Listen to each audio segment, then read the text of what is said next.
জুলাই অভ্যুত্থানে চানখারপুলে ৬ জনকে গুলি করে হত্যার মানবতাবিরোধী অপরাধের মামলার রায় আজ আন্তর্জাতিক অপরাধ ট্রাইব্যুনাল ১ থেকে এই রায় ঘোষণা করা হবে।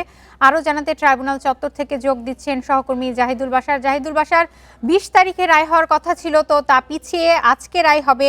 তো এখন পর্যন্ত রায় হয়েছে কিনা এবং আপনার কাছে সর্বশেষ কি তথ্য আছে এ বিষয়ে? মেহরিন, ধন্যবাদ। দেখুন, আপনি ঠিকই বলছিলেন যে এই রায়টি এখান থেকে ৫-৬ দিন আগে ২০ তারিখে হওয়ার কথা ছিল, কিন্তু রায় প্রস্তুত না হওয়ার কারণে সেটি পিছিয়ে আজকে দেওয়া হয় এবং এটি আদালতের এখতিয়ার। এরকম অনেক উদাহরণ রয়েছে রায় পিছিয়ে দেওয়ার। আজকে পরিবর্তিত যেই তারিখ, এবং এরই মধ্যে কিন্তু বিচারপতিরা তারা এসেছেন।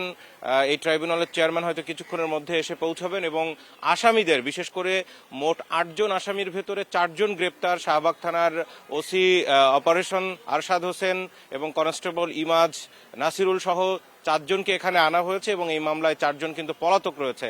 দেখুন আপনি, রায় কখন নাগাদ দেওয়া হবে? রায় যেটি ধারণা করা হচ্ছে ১২টার পরে হয়তো চলে যাবে, কারণ আমরা এর আগে শেখ হাসিনার যেই মামলার রায় দেওয়া হয়েছিল সেটিও আমরা সেই সময় দেখেছি এবং রায় কিন্তু একটা দীর্ঘ সময় ধরেই দেওয়া হয়। এবং এখানে যেহেতু ৮ জন আসামি এবং তাদের বিরুদ্ধে যে অভিযোগগুলো আনা হয়েছে, প্রত্যেকের কোন কোন অভিযোগ প্রমাণিত হয়েছে, কোন কোন অভিযোগে কি সাজা দেওয়া হচ্ছে, সেই বিষয়গুলো আদালত বলবেন প্রত্যেককে আলাদা আলাদা করে। সুতরাং সেই জায়গায় নিশ্চয়ই খানিকটা সময় লাগবে।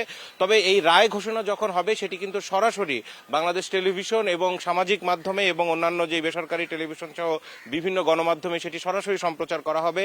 এরই মধ্যে বাংলাদেশ টেলিভিশনের যে কারিগরি যত ধরনের সেটআপ, সেটি এই ট্রাইব্যুনাল ১-এর ভেতরে এরই মধ্যে তাদের কার্যক্রম কিন্তু শেষ হয়ে গেছে, অর্থাৎ পুরোপুরি প্রস্তুত হয়ে গেছে এই রায় ঘোষণার জন্য। দেখুন, আজকের এই রায় বিভিন্ন কারণে গুরুত্বপূর্ণ। এটি হচ্ছে আন্তর্জাতিক অপরাধ ট্রাইব্যুনালে জুলাই আন্দোলন সংশ্লিষ্ট মানবতা বিরোধী অপরাধের যতগুলো মামলা, সেই মামলার প্রথম মামলা এটি, এবং দ্বিতীয় মামলা ছিল শেখ হাসিনার বিরুদ্ধে যে মামলাটি, সেই মামলার রায় গত ১৭ নভেম্বর ঘোষণা করা হয়েছে এবং আজকে দ্বিতীয় রায়টি ঘোষণা করা হচ্ছে।